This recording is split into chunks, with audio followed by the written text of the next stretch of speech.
All right, welcome everybody. This is the Virtual Residency Workshop 2026. It is Wednesday, June 24th, 2026, and we will welcome our first event of the day. This is a panel Reducing Barriers to Entry for New Users. Our moderator is Tulika Gose from the University of Nevada, Las Vegas. And Tulika, take it away. Yep. So are we still waiting for Matt and Brad? Matt They are is both right on. here. Here. Okay.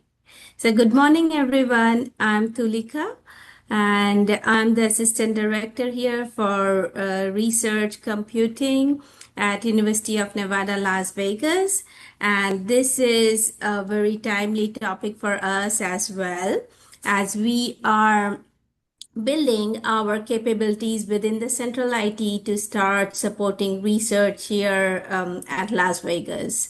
And as I was hearing, you all are on the other side of the country, and it's a 3 hour time difference. It's very early morning here in Vegas, and it's very hot here. Like yesterday, it was 110 degrees. So yeah, it's super hot, and we are enjoying the hot summer.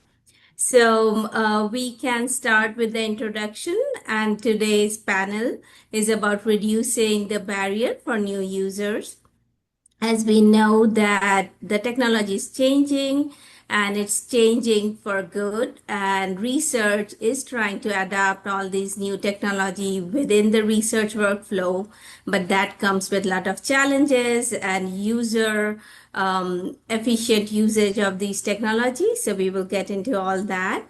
So let's start with Alexis. Hello, everyone. Alexis Tartar, she, her, hers. And is there anything you'd like me to say in particular? Yeah, you can tell your name and brief introduction about your role at your organization. Sounds good. I am at the University of Minnesota, and I am an academic technologist or instructional designer by day. And then I am also a PhD candidate in Human Factors and Ergonomics program in the College of Design, where I focus on educational technology. And my research is particularly focused on how social science graduate students learn computing skills to be able to complete their own independent research. And so this session is something I'm very interested in and excited to talk about, because we're often grappling with how do new and novice users get into computing, and how do they learn what they need to know when they need to know it. So I'm excited to be here with everyone. Thanks for repeating the prompt. Thank you, Alexis. Jeremy?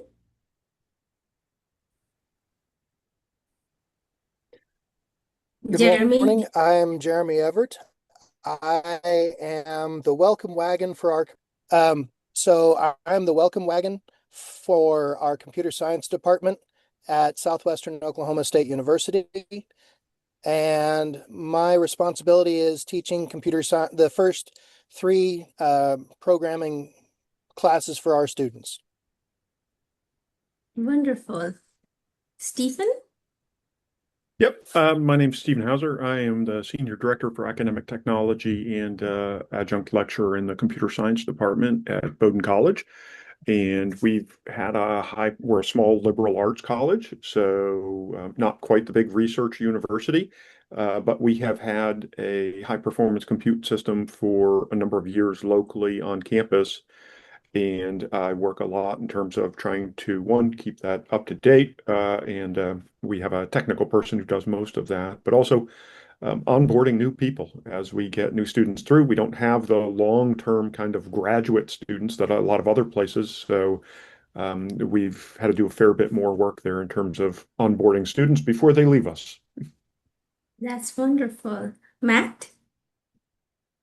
Hello, everybody. I'm Matt Smith, Manager of Research Infrastructure and Operations for the University of British Columbia's Advanced Research Computing Unit. I've been supporting academic computing for about 17 years, 9 of it spent supporting psychology faculty during a major change in pedagogy, where folks were going from dealing with paper-based data sets to being thrown terabyte data sets from gambling research centers, et cetera. So I was kind of able to witness firsthand the challenges that researchers face when essentially being forced to use high performance computing to support the research. I now support the bare metal and cloud-based infrastructure that they end up using. So it's been an interesting journey and an interesting challenge from the infrastructure perspective to try to do what we can to architect essentially from the ground up with the end user experience in mind. That's great. Brad? I'm Brad Spitzbart. I'm a facilitator at Harvard University. I've been here for a little over 3 years. Prior to that, I had the privilege of working with Henry and his team at Oklahoma. And I came to research computing by working in a lab that was new to HPC, but they needed to analyze like massive amounts of satellite imagery. Um, and I was new to HPC too, so we learned it together. And then I found out that facilitation was actually a thing. So that's how I got into it. That's really great. And yep, and I'm coming from an enterprise side background, and my graduate studies and PhD was in computer networking, cybersecurity. So coming from a computer science kind of background and then doing enterprise IT. So moving into research, IT support, and research computing was very different. And it's an exciting journey, and everybody for last 5 years have been very helpful, including these virtual residency, the car community, because it's very different. Because here I have to learn about different research, and that keeps me exciting about the job every day, and understanding how people from non-computer science are applying the new technology within their research workflow. Like I haven't thought about that, but because it's given when you're in computer science that, oh, we do it and everybody should know it kind of attitude, right? So I have learned a lot, and understanding those barriers, and also like every day, day to day, we are using our smartphones, that how the graduate students are interfacing their technology with. And now with AI, everybody have like more information and easy access to things with the easy available of the chat GPT. So things have changed so much. So we will start from hearing from all of you what you have seen, the top three barriers for new users. We can talk about different technology. You can talk different stories based on HPC, or even it can be using Globus, like how it was difficult for somebody moving data using that technology.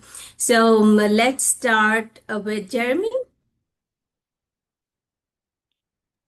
So we are a primarily undergraduate institution, and one of the unique barriers we have at our program is simply finding the CI users.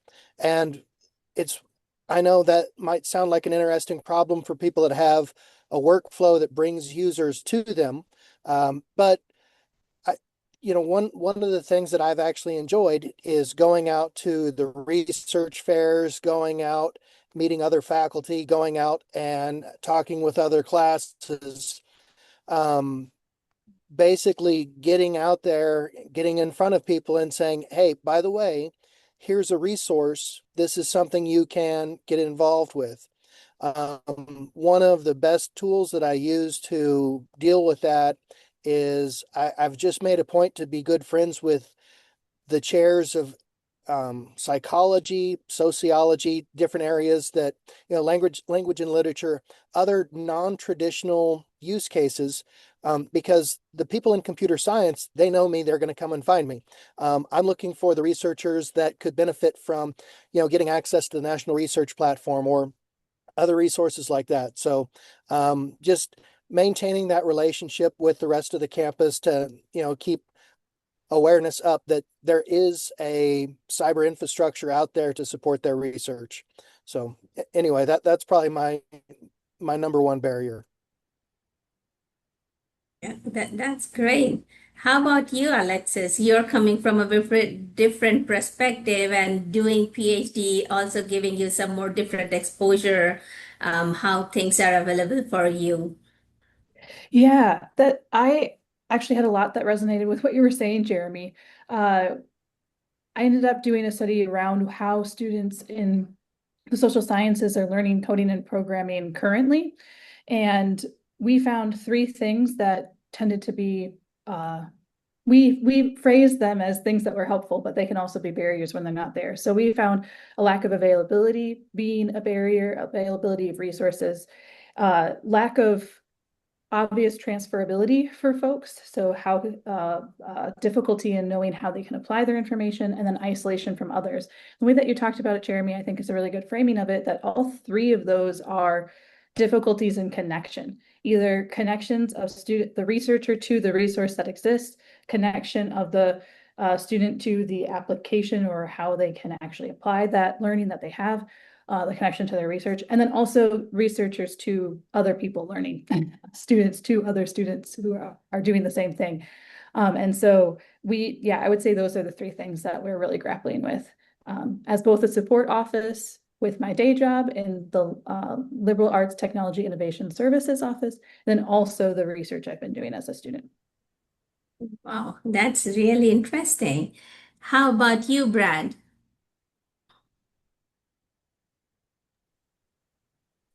Along with both of those comments, my top barrier to entry is around policy and communicating. Um, we get a lot of questions. Do I have access to your resources? And how do I get an account? Do I need approvals? And going through all of those policy questions. And once they're on the system, then there's even more policy, and it's always getting more complicated as we add more resources. How do you actually access the resources once you have an account? How do you find your storage? How do you transfer data, as Tulika mentioned? So those are the top barriers that I see. Yeah, I totally understand that because one time I was on the other side, pushing all these cybersecurity policies, and now I understand how important it is to include the researchers, make sure we are not breaking any of those workflows. So that's very interesting to hear about the policies. How about you, Stephen? Well, I'm happy to report that access is not one of our problems. Okay. We were fortunate enough that we run our cluster centrally, so everyone, all students, faculty, and staff have access from day one. We don't do a condo model or anything, but it does spark some places where we do have some barriers. One is it's a small institution, highly liberal arts.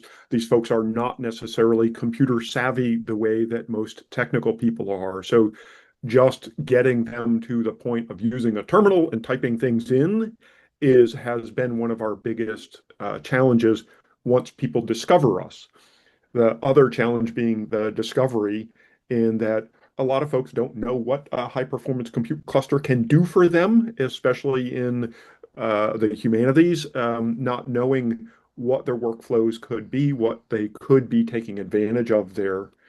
And the third one, probably mostly around data management, in terms of, again, those folks are not necessarily computer savvy, even understanding ISO dates versus other dates and trying to put together a data management plan and have them be able to use and find their data.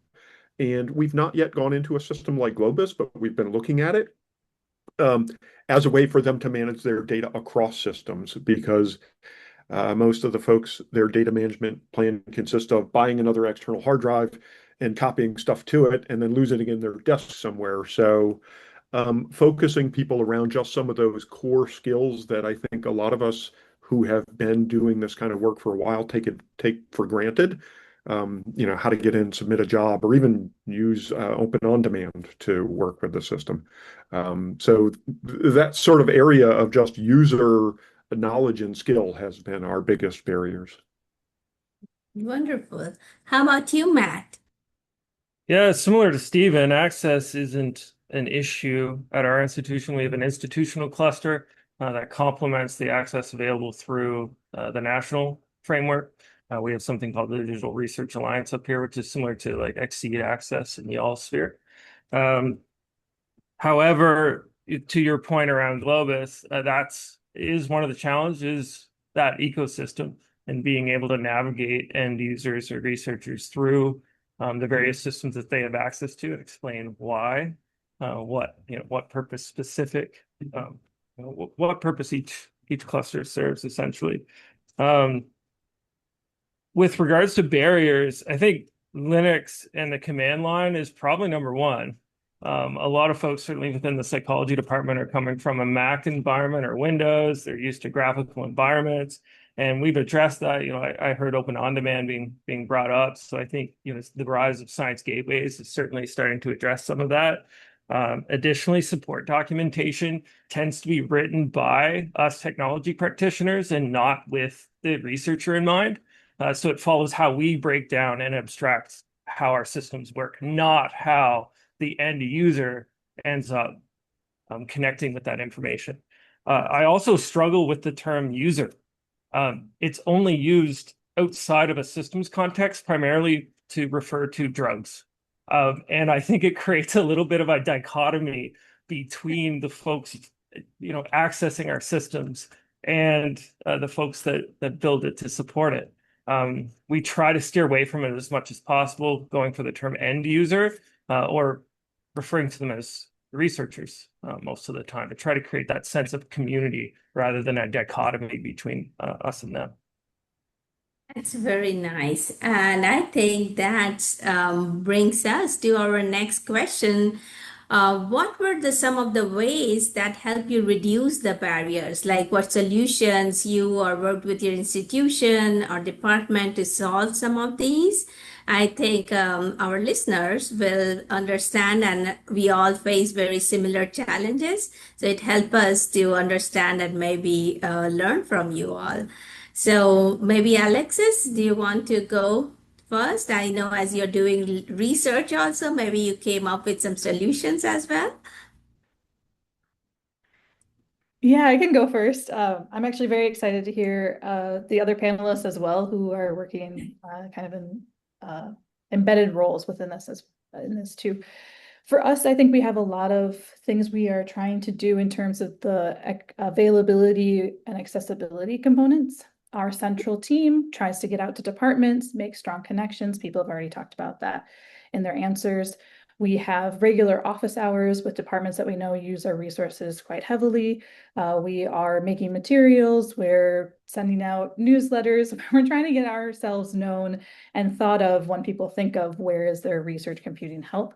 And that does go a certain amount of the distance, but I think that the availability level that's there is different across different disciplines. So some students that I interviewed had very few resources that they were made aware of, and some students felt really lucky on everything that they had. And just the idea that the student felt lucky to have resources means that that student was aware that other people weren't getting those. And so I think there's still this wide disparity amongst different disciplines and different departments on knowing what's out there.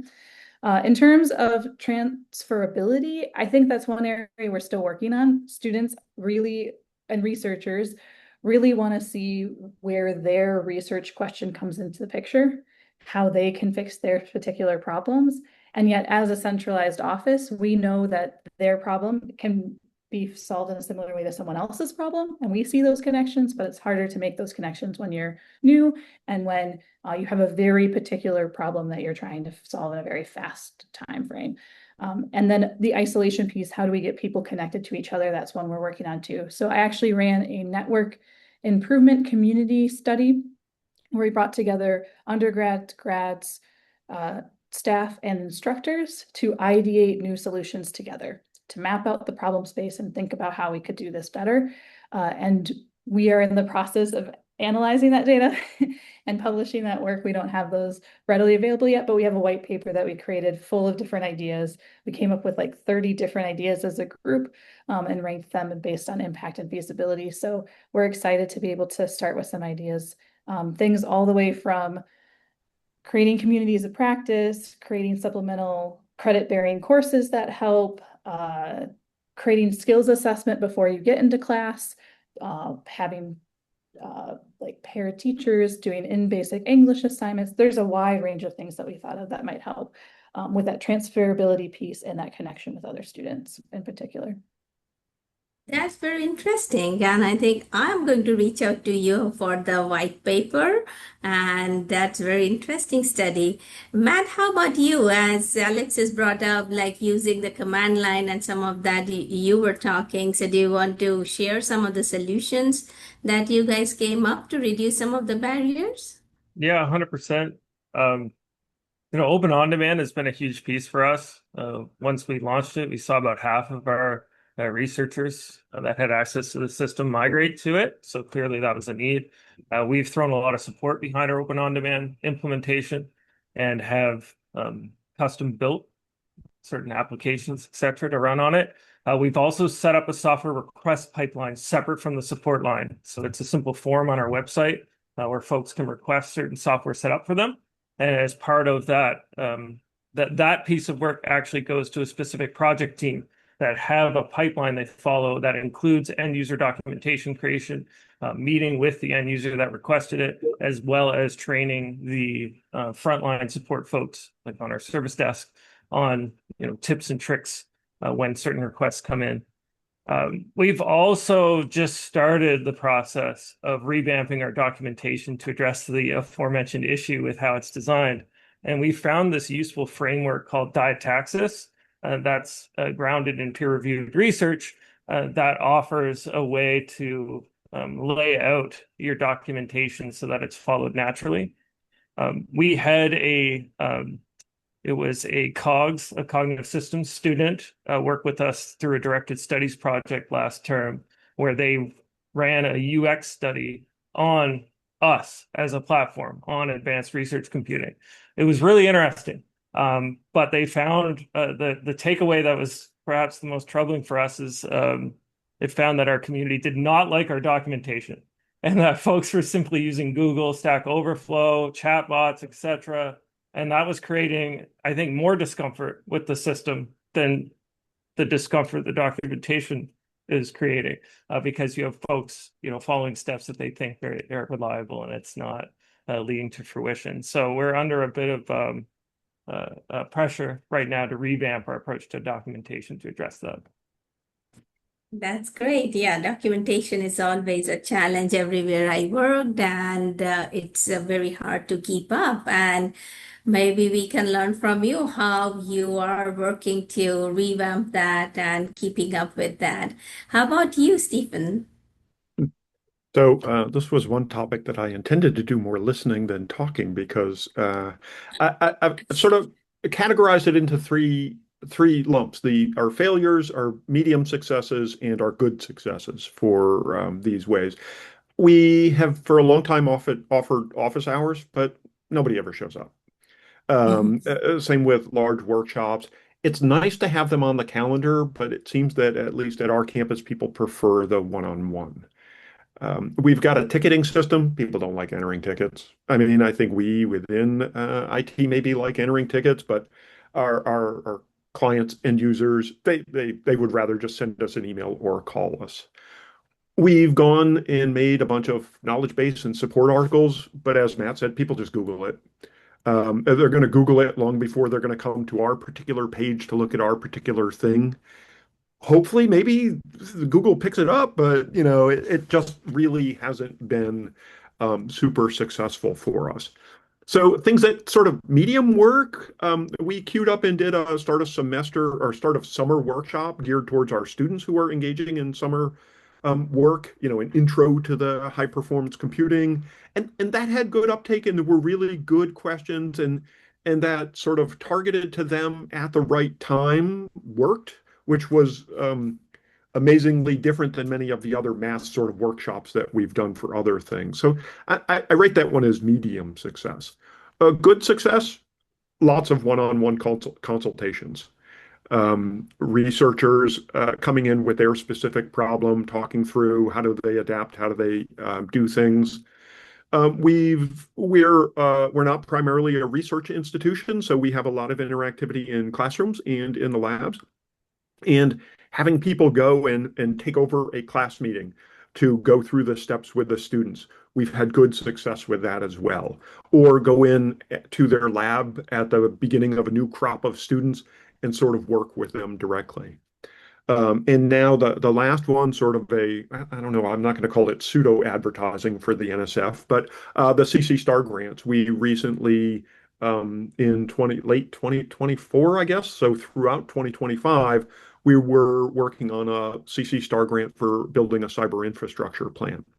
And the work that we did there, trying to connect with faculty, students, and staff, just that sort of all out marketing and boots on the ground to talk to every research faculty we could get our hands on, that really has accelerated the number of people that we have coming in and the requests for how to get over those barriers and the work that we've been doing. So, of all of them, that one has been a success just by building that community and engaging with those people, which fortunately was one of the outcomes that we said we were going to get from it. So,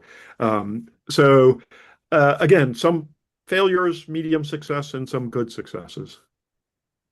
That's very interesting. And at UNLV, we are working to build our first cyber infrastructure plan, and that's also from NSFCC Star Grant. And I can totally get that how things get aligned with the intention, and then the community understand what this mean and how everybody is part of that process. Jeremy, how about you? Like you are from a similar little bit non-research side of it, but then what solutions you came up to solve some of the barriers? So right now, I'm really enjoying a book. I put a link to it in the chat. It's called Make It Stick. And, going through my engineering program in my undergraduate and graduate school, we never had a class on how to teach or how to think about the science of learning. Um, on one topic in particular, I have really enjoyed success with my students by showing them that a lot of what we're doing is just an extension of how other people would have done it, or how they would have done it if they were the first ones to come up with it. And so the concept is we make it an extension of what they already know. And so this goes back to what Dirk and a few others have said about being an ambassador. Start the conversation about them, start them talking about their frame of reference, their viewpoint, their understanding, their workflow, and then just say, okay, that's a good workflow. Here's a little extension of that. Here's how we can expand on that just a little bit.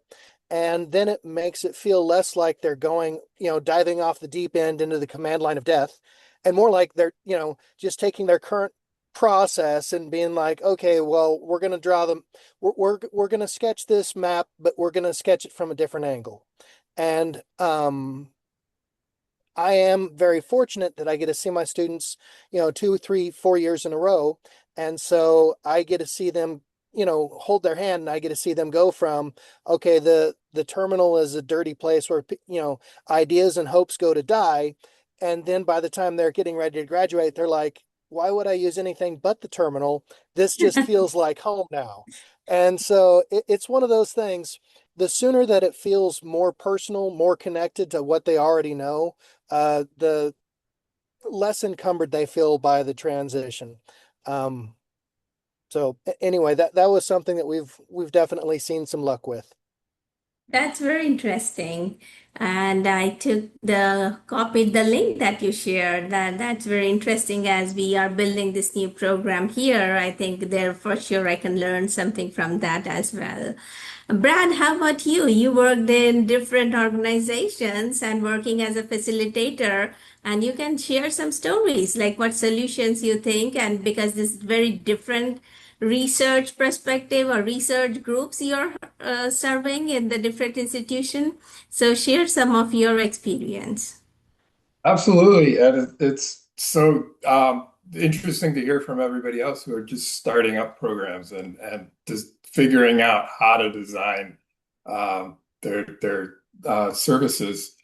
So regarding policies, like I mentioned, things have gotten there's always creep, and so things always get more complicated. So the main solution is around documentation.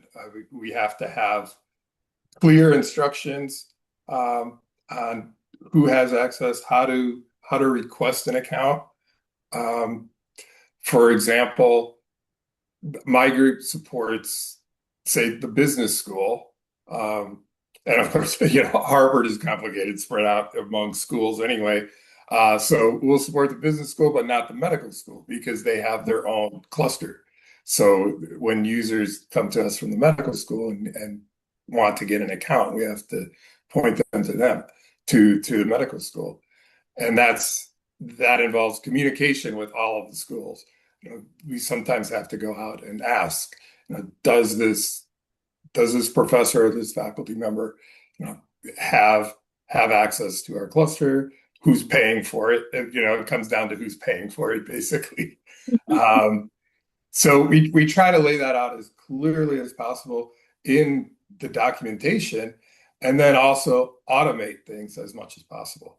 So account requests go through an automated process with human vetting when it's required. For example, for external users who want to be sponsored by a Harvard faculty member, but they're at a different institution, we will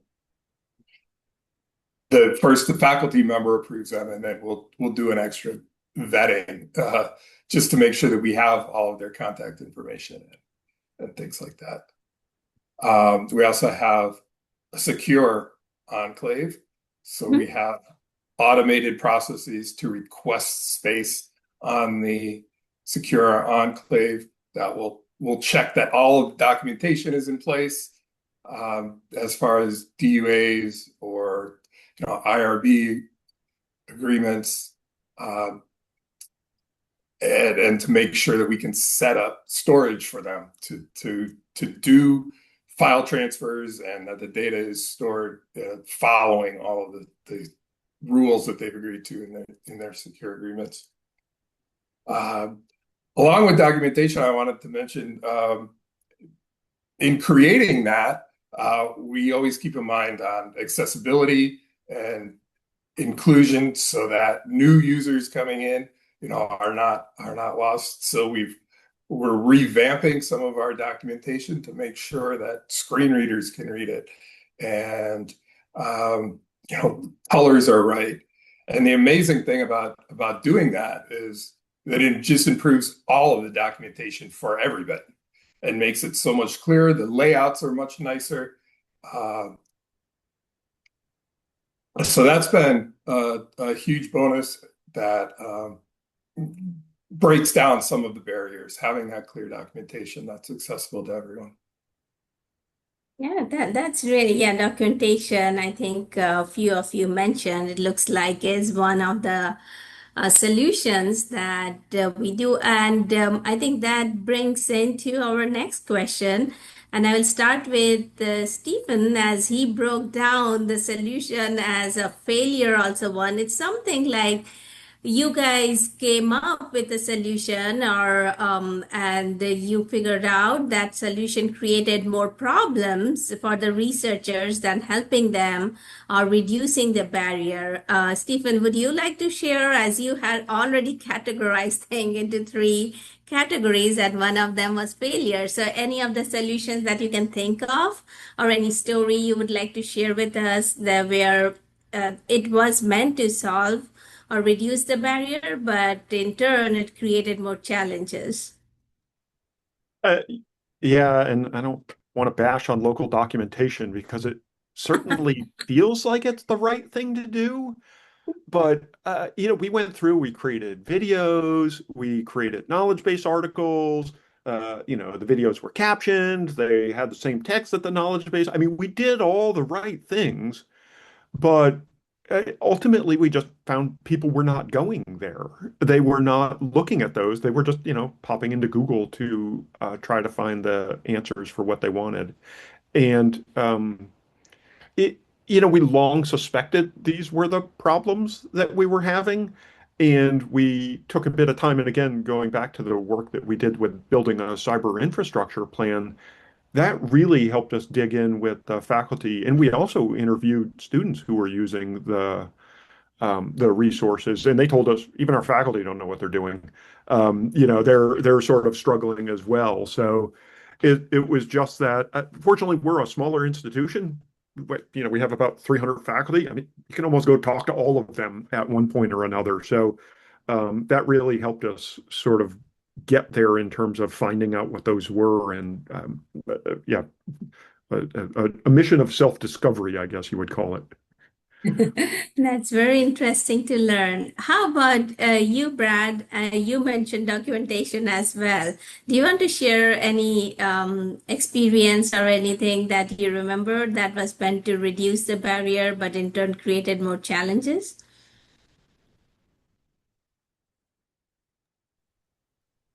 Um, I think a big part of our motivation for doing the good documentation and the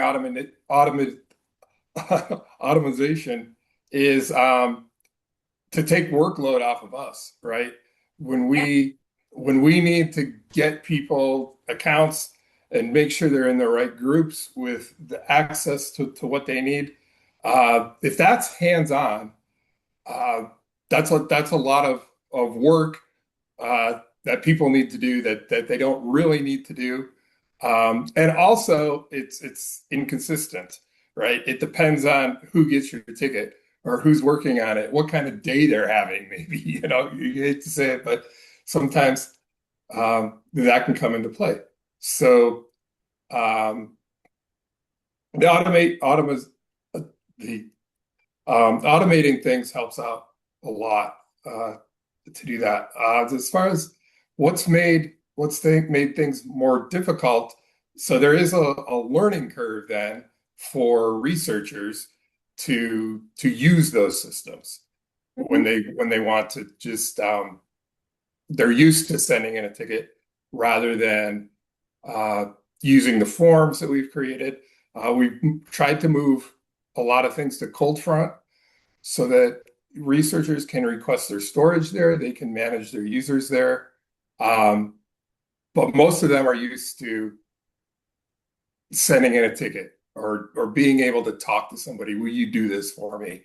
And so over the past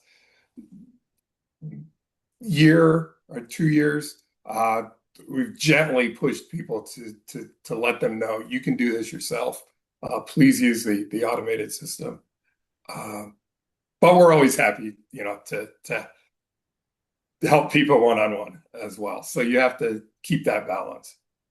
Nice. Yeah, that's very interesting. I think that what same Stephen said, like doing more one-on-one has helped to reach the success.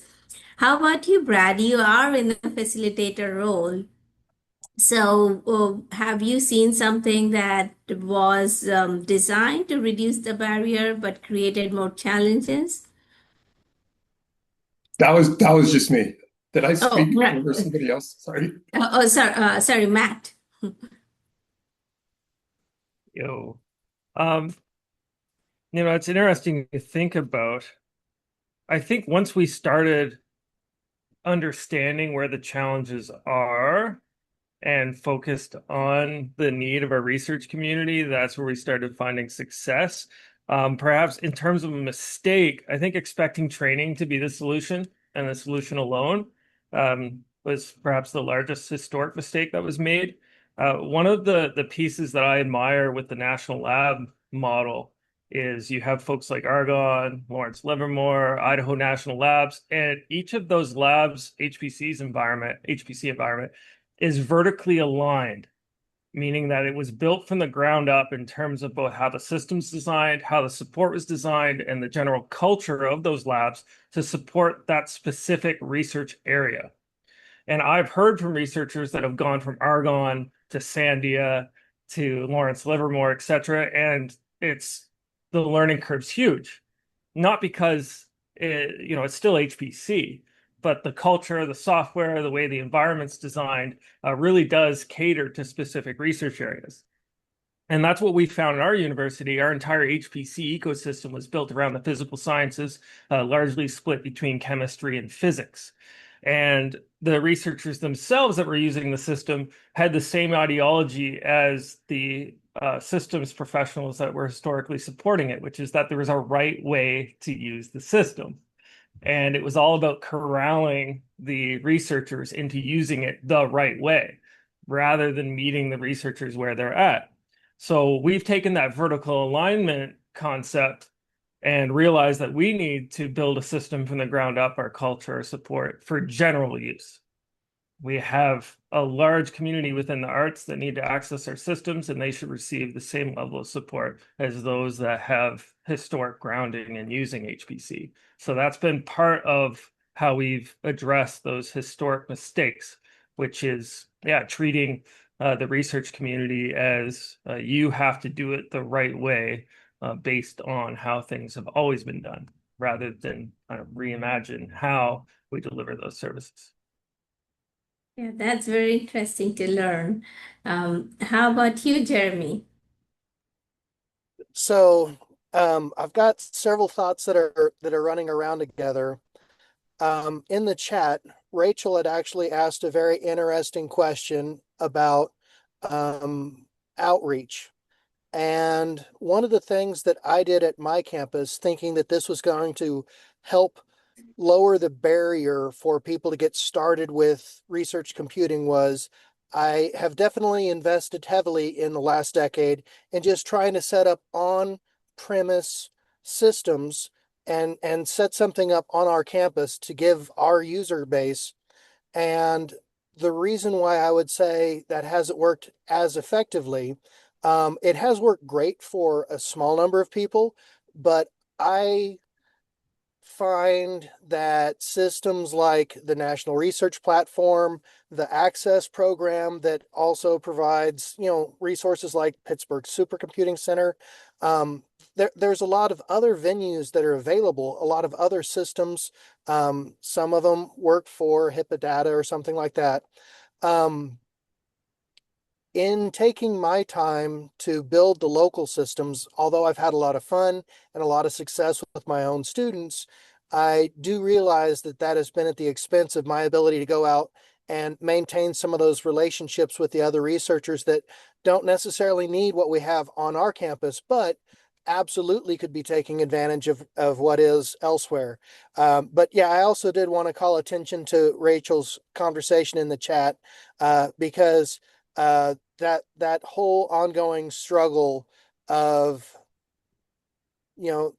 outreach, letting people know that you exist. The joke that I like to make is outreach is a lot like laundry. You're never done. It's just caught up, but there's always going to be more. So, Rachel, I did want to say thank you for your question in the chat. And yeah, there's as Tim Middlecoop once said, it's not that there's not enough hours in the day. It's that there's not enough hands at the table. And so we do have to be very decisive about how we use our time and how we balance our things, because as the question does bring a very clear point to, sometimes the things that we think we're doing to help aren't actually always helpful for those that we're trying to help. So anyway, thank you. Yeah, that's interesting. Yeah, maybe after this round, we can hear from others about the outreach as well. And few of you mentioned different kind of outreach that has been done at different level, but it will be interesting to hear that. And we have some time, so we will go over that. Before that, I will ask Alexis to share if she wants to share something from her side, any solution that was a failure or anything she learned during her study? Yeah, I think one common thing that can make things worse instead of better, or we think will make that we bring to the table that can make things challenging, is I think it can be very easy once someone's learned something to forget what it was like to learn it for the first time. And I find that in computing spaces, there are folks who maybe built their first computer at 16 or like did their first computing class in high school or did a computer science degree. And as someone who did my first computing class in grad school, so I have a very visceral memory of the first time I ever wrote a line of code, I think it could be hard to remember what that felt like. Even when I was taking the class I took computing, even when I did my computing class, week 4 or 5 in the course, I was starting to forget what it felt like to write that first line of code in week 1. And so I think one of the things that does us a disservice in our area, at least, and working with folks in humanities and non-traditional computing researchers, is underestimating the power of scaffolding and really underestimating like where we want to start and the power of small building blocks to get people's knowledge increase over time. I think on the flip side of that, we can do the inverse in a way that's harmful too. And so Jeremy talked about leveraging people's knowledge. The communities that I work with are not novice learners entirely. Like I don't work with students in K through 12 where they're learning all things kind of new or even undergrads when they're first getting to college. I've worked with grad students and I also taught retirees how to program and do data science most recently. And those communities are burgeoning experts or long-term experts in the case of retirees in their own subject areas. And so I think it does a disservice for us as well to say that they need to scaffold everything or that there isn't something that we can there isn't knowledge that we can leverage to get them closer and do computing in a faster way. And so I think the biggest mistakes that I've made is not connecting readily to what they already know, and also making too many assumptions about either the ease or the quickness or the like kind of obviousness of those early lessons, not scaffolding early enough. So those are some things that I've realized over the time that I've been working with teaching folks computing skills. Interesting. And we will come and go into a little bit more detail how you learned about those barriers and those things. Before that, maybe we can quickly go over the outreach. As Jeremy, you want to add something more because you have been reaching out to your community more about the outreach, how you do it, what made things more successful, or things that you have learned doing your outreach? Um, I'll call on some of the wisdom that's been shared uh, through this conference in the past. Um, I know a lot of it issue. You need to become part of the culture and be a positive part of the culture. In Oklahoma, there's a legendary the parking police in Stillwater are legendary for not having a sense of humor and for being difficult to work with. And that is not the kind of reputation you want to have. Just maintaining that positive relationship, you really help them, then they're going to tell their friends, oh, they were actually helpful and my research got better. And then that will continue to carry on. I do know that Dirk Colbury has the Cyber Ambassadors program, and they talked about that a little bit. No, I know outreach is something that I fail at, and so I don't necessarily bring as many people from my university to the research table as I would like to. I guess it would be more precise. But no, I know at bigger schools, it's a bigger challenge. Like Stephen said, he's got 300 faculty. It's not that hard to go out and meet all of them. Throughout my just normal dealings with course substitutions and, council meetings, things like that, I probably know a majority of the faculty on my campus. I know at different institutions, you guys have different problems. So I just wanted to call attention to Rachel's question because I do know it is a challenge and definitely one of the challenges Thank you.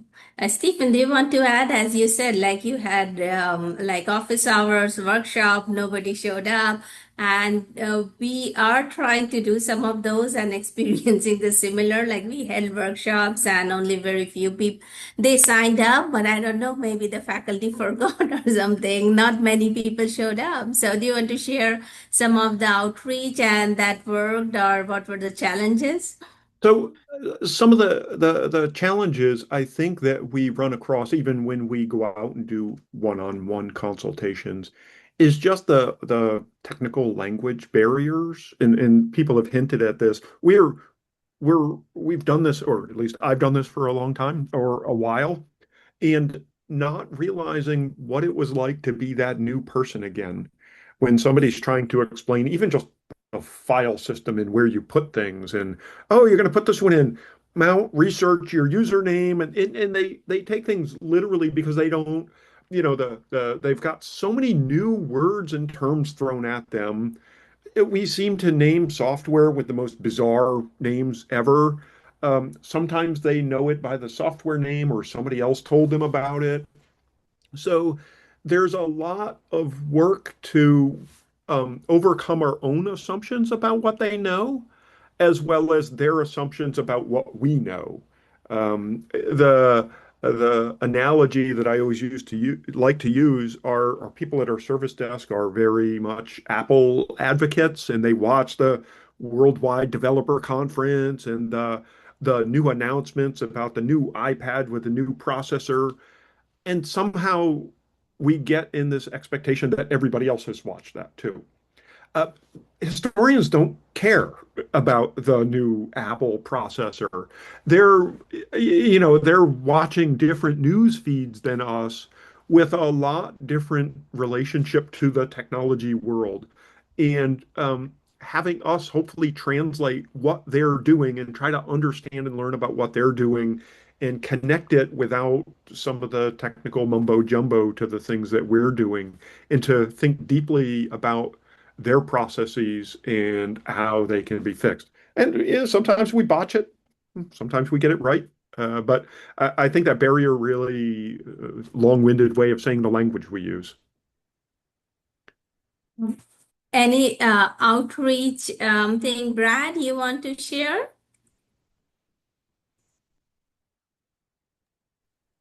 Yes, we've certainly had that issue as well of people not coming to trainings.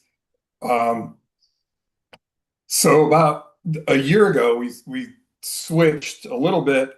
We still offer the basic introductory trainings on how to get an account, what is the cluster all about, and then we split off the introductory trainings to using the command line with the terminal or using Open on Demand, and then folks can choose.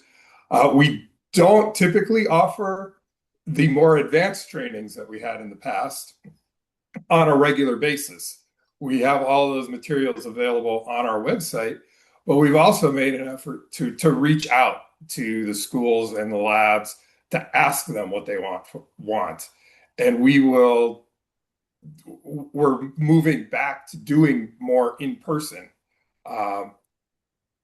trainings like that after when they request them, so that we know that people will show up. We just did one yesterday, actually, probably our most advanced training, which was distributed GPU computing.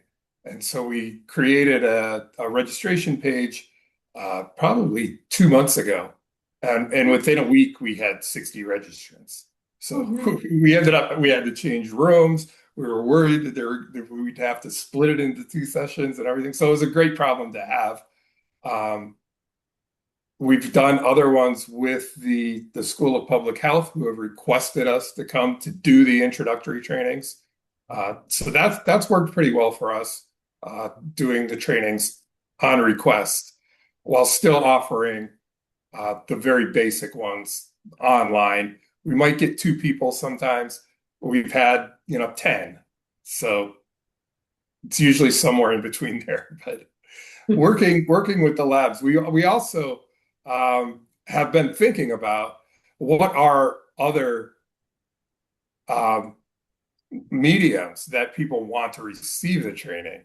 So we created one like self-paced course using Canvas to on how to transfer data with Globus, for example. And so we want to do more of those like self-paced, just come in and there's some exercises and explanation.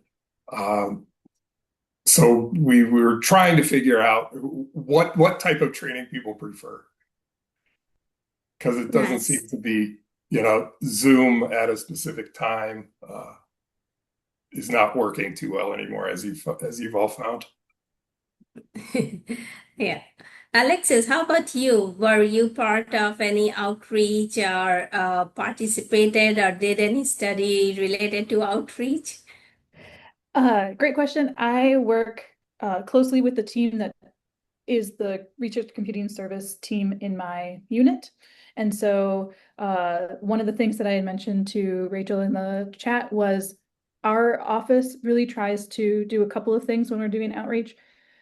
We're within the College of Liberal Arts, so we try to connect to the leadership within the college very closely. And we also try to make sure we're aligned with the goals of the larger college. So if initiative is happening, if people are already talking about something going on in the college, we're a part of that. We're aligned with that, and we come to people's minds when they think about the things that are already happening.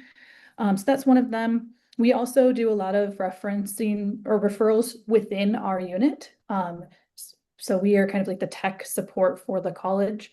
And my hope is that when our team gets connected with, if we are supporting the research team getting connected with, when the research team gets connected with, they're bringing people back to us.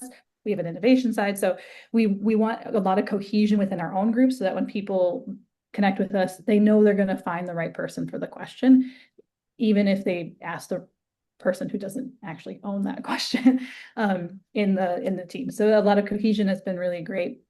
As people are talking about what does and doesn't work, our team also finds that regular office hours is sometimes attended, sometimes not. I do think having it on the calendar is useful because it does get some people in the door when they don't know where else to go. And so it's important to offer. It's just not the most efficient outreach that we can do. Some of the most successful workshops I've seen has been when it's supported from some type of leadership and there's a genuine interest. So it's from both directions, top and bottom, top down and bottom up. So it's reinforced in both ways. And when the workshop accommodates different needs within that same time. So one of the ones that I found most successful is a workshop put on by the French department. They had everybody required to attend, more or less. I think they had excused reasons why people were out. But they've separated very new users in one room and returning users into the other room. And then everyone was expected to bring some type of work of theirs. And then we went around in the returners room and helped people with very specific needs. And then rather than having a required meeting where everyone just has to show up and like pretend they have work to do, they actually gave them a list of how confident are you in this skill, in this list of skills that we know are useful, or these features that are included in this program. So they were able to see a list of different things they could work on before they even got to that space. And if they didn't recognize something on the list, it was an opportunity to learn about something they hadn't learned before. And that was really successful. And we found that to be successful in other departments that have used a similar process where it's the leadership is supporting it. They're asking people to come in and then we tailor our materials to who's in the room and what they need. That's been really useful. I'll also circle back to what Stephen was talking about with new users and not forgetting who it is. I absolutely find the same thing in the humanities. Like historians don't, and nor should they, care about the things we care about. We are experts in tech for a reason. Like this would be a lot to hold. The knowledge we hold would be a lot for any one person to hold, or even one person within each department to hold for the rest of the people. And so we're a centralized office for a reason. And I try and always think about that when people come to us. That being said, we have to make sure then we know what they care about. We have to make sure we know what's on their mind and really address that. And so I think connections to the folks doing the work is so critical. I know Jeremy put very early in the chat, so if people didn't see it, I'll reshare, might be helpful, but saying that tech barriers are really a human problem, not a tech problem first. And the more that we can build strong relationships, the better that goes. And then just one last thought to what Stephen was saying.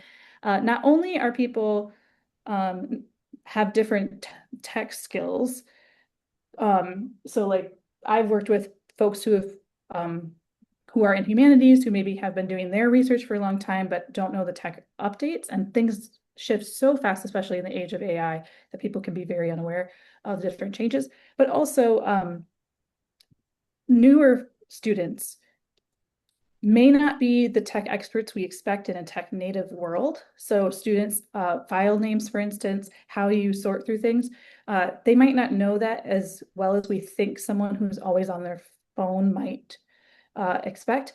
But their tech native nature also gives them different expectations around technology itself. So one thing we found, I've heard a lot that people have said, is that folks are not used to encountering problems with their technology. We've become so smooth in so many of the different tech experiences that we have that people don't aren't used to getting an error message. They aren't used to troubleshooting their technology. They aren't used to debugging something that's happening. And so that's one example where we talk about like, don't make assumptions about who's coming into your office. Try and help guide them through what that process is, and utilize our expertise of having gone through maybe that debugging or that error remediation process often, and building the skills for someone to become more independent with their work when they leave our office than when they came in. That's very interesting. Matt, how about you? Do you do any of the outreach or are involved in any of that? I'm not directly involved in any of the outreach that takes place. We have a dedicated team that does it, so I can stay in the closet. But we do inform the outreach a fair bit. We're involved in the development of the curriculum, and members of our team have moved on to the more researcher-facing aspects of our operations because they have a passion for it. I think for us, which is a point that pretty much everyone has made, Alexis highlighted it, this is around viewing the work that we do with researchers as a partnership. And I saw this great, I was able to upload it in time here. I took a picture of this great poster that I saw outside the Cherry Cafe in Seattle. That talks about how basically the shop is saying there's no customer service here because there's no customer. They're focused on building individual relationships through mutual respect and forging community that way. And that is certainly how we view ourselves, and I think has been a key element to our success. A lot of our staff grew up in research labs. That's their background. They got into the role through finding utility in being able to help their peers. Maybe they were the expert in HPC in their lab. They developed documentation to support other lab members, and that kind of established them as an HPC expert on campus. That's a pretty typical pipeline to being in part of our practitioner community that we see here within, at least within our realm and the colleagues that I know. So I think that's been key to our outreach, is essentially trying to embed yourself in the community. And sometimes that isn't, that goes the other way around. It's not you trying to embed yourself, but rather you're finding individuals that exist within those researcher communities and embedding them within your organization. If you see a talented member of a lab, we've hired a few folks directly from research labs through reaching out to them and requesting that they apply, because we've seen the documentation that they've created. We've seen the footprint that they've made and the impact that they've had in reducing those barriers to entry. That's very interesting. And Alexis, I will come back to you as you have gone very deeper. How do we all come from a technical background, right? And how we realize, like, as we all forget how it feels like that first time when you're trying to code or getting on a terminal or command line or even using a new technology, because it's passion for us, right? We get excited, we try to learn it, we try to break it, but how do we do that with the researcher So we are able to understand and actually help them learn and become self-independent. And it's the what you ended saying in the last comment, that when they leave the office hour or when they go from the meeting, they learn something out of that. So how do we learn about these things where the barriers are, being coming from a technical background? Uh, What a great question. I would love to talk about that question. Uh, the first thing that comes to mind is to stay curious, uh, to look at new literature, to read books that people recommend, to get connected with folks in the community, to network, to come to conferences like this, to go to sessions like this, just to stay curious about not just the content, because of course we're watching conferences on tech and we're looking at new posts, but to stay curious about the user's experience, to stay curious about what's happening on the other side of the table. I think that also includes empathy, like we like staying curious about how someone's feeling and being genuinely invested in making that feeling better. Um, and then I think the so staying curious, I think be staying a new learner yourself. So the when we seek out new and novel things, not just in the areas of our expertise, but like things we've never learned before, I think we get that novice experience again. So I know my advisor is learning how to play hockey with his son, and it's one, adorable, and two, he's once again starting right at the very base level. And it's brought insights back into his work and back into his teaching.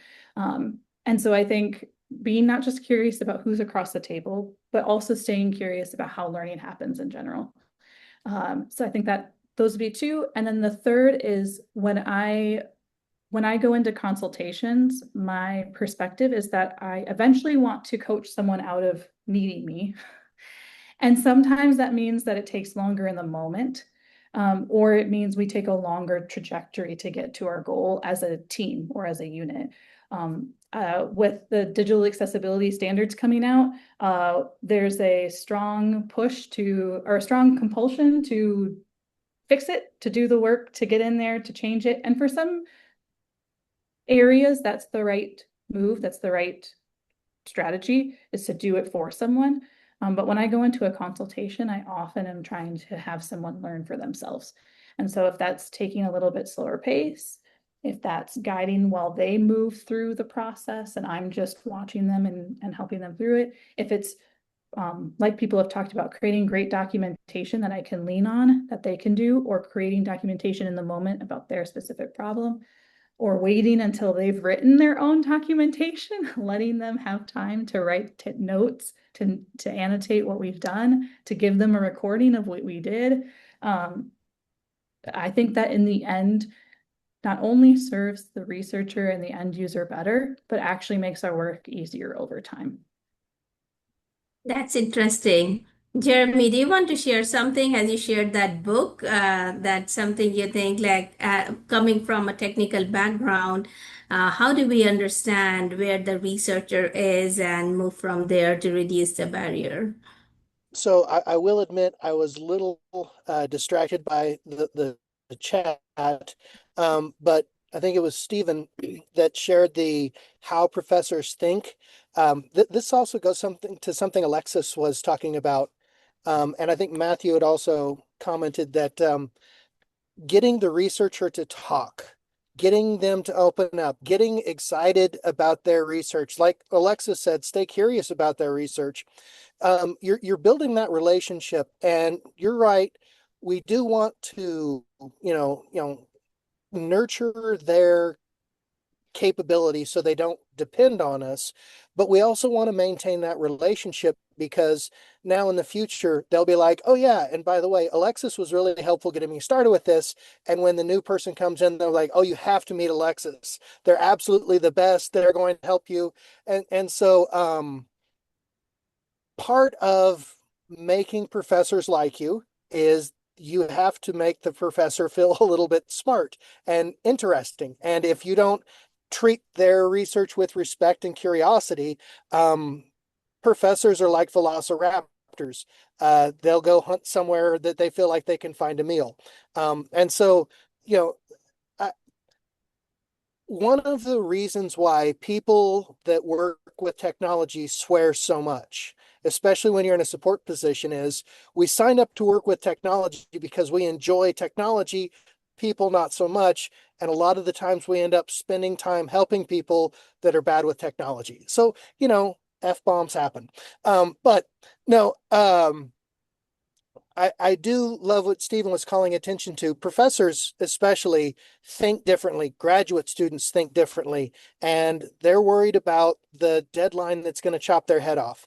And so I might be excited about some new technology or, some new tool, but they're going to only hear the parts that are going to help them keep their head from getting chopped off. Yeah, Stephen, do you want to add something to that comment? I have a hard time talking a lot sometimes, and I think technology people do, especially when they get you excited because they want to use the new system that you just got installed, right? And it is tempting to solve their problem before they've told you what it is. And I've seen it happen a number of times. You walk away thinking, I solved the problem, and not to realize that you solved a problem, but it was not their problem. So, the basics of what they'll tell you in any good communication thing, right? Ask and listen. I also add, do your homework. When I'm going to go talk to a researcher or send somebody to go talk, I go look at their dossier again. What are they working on? What's their recent paper? I might even ask them, is this for a paper that you're trying to publish? Do you have a draft? Send me anything you can about that so that I can do my homework ahead of time so that and I always shoot for the relationship to be pretend I'm co-authoring the paper with them. What kind of support do they need to have to make this really happen? And somebody else mentioned follow up, and I would say follow up, but follow up again and again, right? That's the relationship. It's not just a one and done. Even if 3 weeks later they send you a thank you note because you helped them, follow up with a thank you note and sort of say, you know, not necessarily where was it, but send me a link to the paper, send me a link to your results from that so I can take a look at it. And then, just keep following up with them. I know it sounds like a lot of people work. Again, small institution makes it a little bit easier, but it's been super helpful. Nice. And we have 2 minutes. I will add Brad or Matt. Do you want to add quickly something related to this? I'm just glad that forums like this exist to share, both the pain points and some of the solutioning around it. Reducing barriers to entry, I think, is still kind of a controversial topic. Again, because you do have folks that still think there's a right way of doing things, not to belabor the point. So I appreciate hearing all the diversity of opinions and approaches here, because I think it's important for improving our field's approach to how we reduce these barriers. Yeah. Brad, do you want to add? Yeah, I'll definitely second what Matt said and what everybody else has shared. I appreciated the comments about making assumptions because as a facilitator, it can be really intimidating to have to ask, the world expert in something if they reset their password when they're having trouble logging in.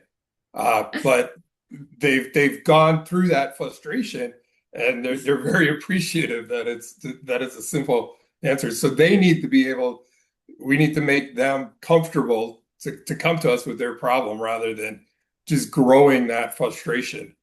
And the other comment was to teach them also like to provide us the information that we need. Whenever it's kind of a rare circumstance when I do get a ticket that has full information. So I try to acknowledge that with the researchers, like, thank you for providing this. It's very helpful. Yeah, that's very interesting. I learned a lot from each one of you, and this was very interesting. And maybe I will also reach out to some of you offline as you shared so much information that will be helpful for us as well as we build this service at UNLV to more centralize the support and reduce the barriers. So this was very timely for us, and it was a very learning experience for me listening from all of you. Thank you. Thank you. It was great being here. Great Yeah, seeing you. and this is handing over to Henry. Yeah, thanks so much, Tulika. Yeah, let's give our Appreciate panel the a chat. round of virtual applause. Thank you all very much.